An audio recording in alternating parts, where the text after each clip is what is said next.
Chers entrepreneurs, bonjour et bienvenue dans cette vidéo dans laquelle nous allons parler du concept de prévisionnel financier. C'est une série de 5 vidéos dans laquelle dans la première, donc celle-ci nous allons voir, nous allons présenter le concept lui-même, la présentation générale du concept de prévisionnel financier.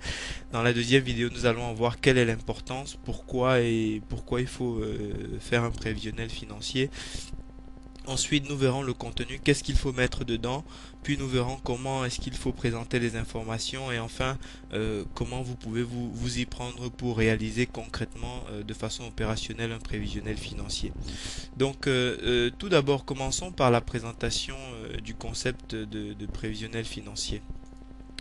Euh, le concept de prévisionnel financier, le prévisionnel financier, c'est un ensemble de tableaux financiers à caractère comptable ayant pour objectif principal de décrire financièrement un projet et surtout de partager ce projet dans sa dimension financière avec d'éventuels interlocuteurs.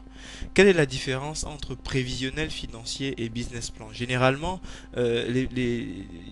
couramment, les gens ont tendance à utiliser l'un ou l'autre terme de façon indifférente. Même si les deux concepts peuvent être proches, en fait, il subsiste une légère différence entre prévisionnel financier et business plan.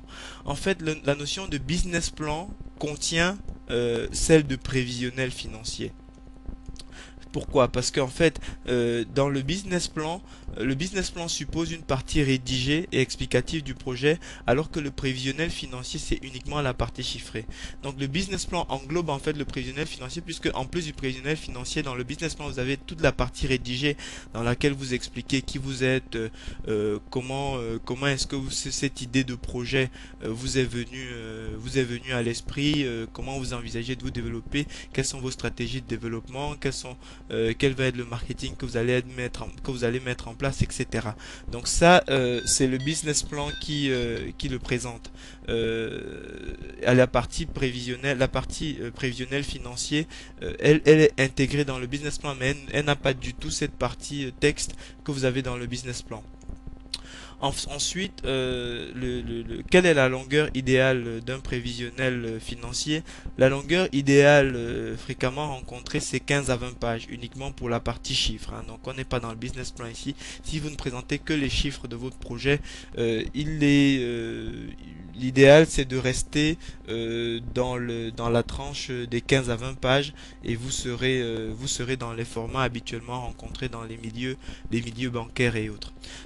Voilà, nous arrivons à la fin de cette brève vidéo de présentation de présentation générale du concept de prévisionnel financier. Je vous invite à regarder la deuxième vidéo dans laquelle nous traitons de l'importance du prévisionnel financier, dans laquelle vous allez comprendre pourquoi il faut en faire un et comment est-ce que vous pourrez vous en servir pour maximiser les bénéfices que vous pourrez vous comprendrez comment maximiser les bénéfices que vous pourrez tirer du fait d'avoir construit un prévisionnel financier. Merci de votre attention et donc rendez-vous à la deuxième vidéo où nous traitons de l'importance du prévisionnel financier.